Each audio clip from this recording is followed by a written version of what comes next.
This next discussion has a lot of facets to it, but we think it's something good for all of us Americans to be thinking about.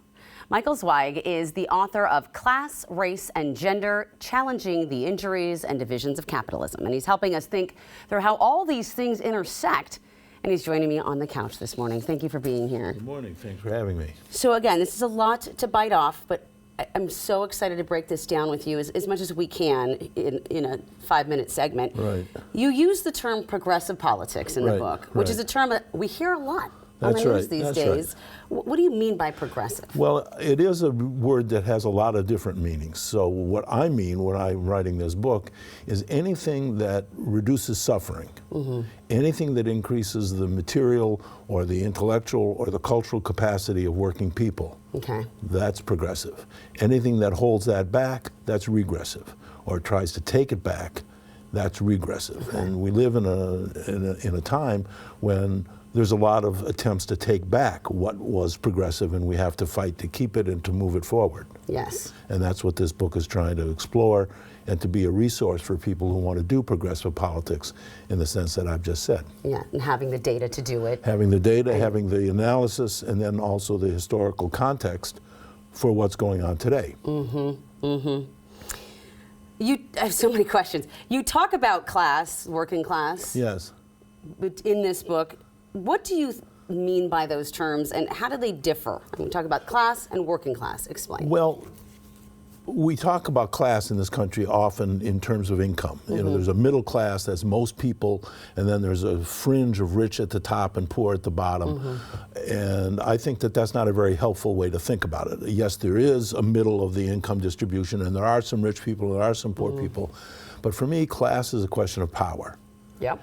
And power originates at work, or powerlessness, or relative power. Right. Because power is a relationship. You don't have power unless someone has less power. Yeah. Right? So how that relationship gets developed in the production process, in the economy, that's what I think of as class. And so you have a working class, which is actually the majority of the population, that basically do the work. And they go to work, they do their job, they go home, but they don't have a whole lot of control over what they're doing. Yeah.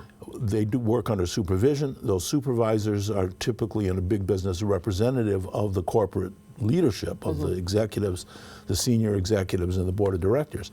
So that board of directors and those senior executives, that's what I would call the capitalist class. Those are the people who really run the show. They are the ones who have the ultimate authority and power in relation to this working class that basically does what it's told, and the economic relationships and the power relationships in that economy, in that production process, then percolate out through politics, through culture, through all the other aspects of society, what's going on in the environment, you know, in racial issues, in gender issues, all those things.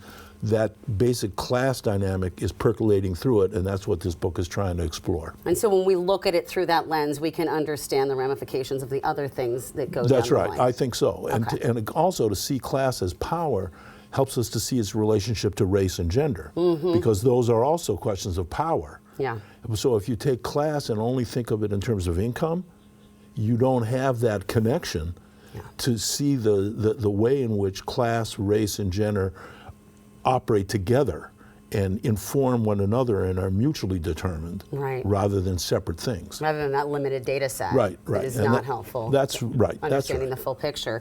You say that knowledge is a process, not a state, which I love that. Will you kind of explain what you mean by that? Well, you know, sometimes we think knowledge is a state. All that means is you either know it or you don't know it. Yeah. Right? You're either right or you're wrong. Yeah. To understand knowledge as a process is to say that we're constantly learning. As we get new information, we analyze that information, we revise what we think, we revise our theories and conceptions with the new data, and then we learn more, and then we put that back into practice. We work on it and see how it works. And if it works out, well, that's good. If it doesn't, we have to think more deeply. And the way in which knowledge unfolds over time through that mix of theory and practice, that I think is a very important thing to keep track of, so that we understand how we actually learn, the importance of learning, and the openness to learning, rather than thinking you either know it or you don't know it. you're always in this process of trying to figure stuff out. You know, we do that astrophysicists do that. They're always figuring new things out. Absolutely. Why can't we apply this to the life and the way we live now? Well, read my book. There you go.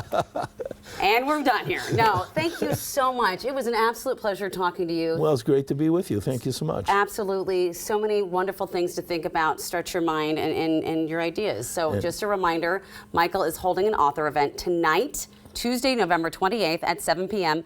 at the Elliott Bay Book Company on Seattle's Capitol Hill. Go check it out.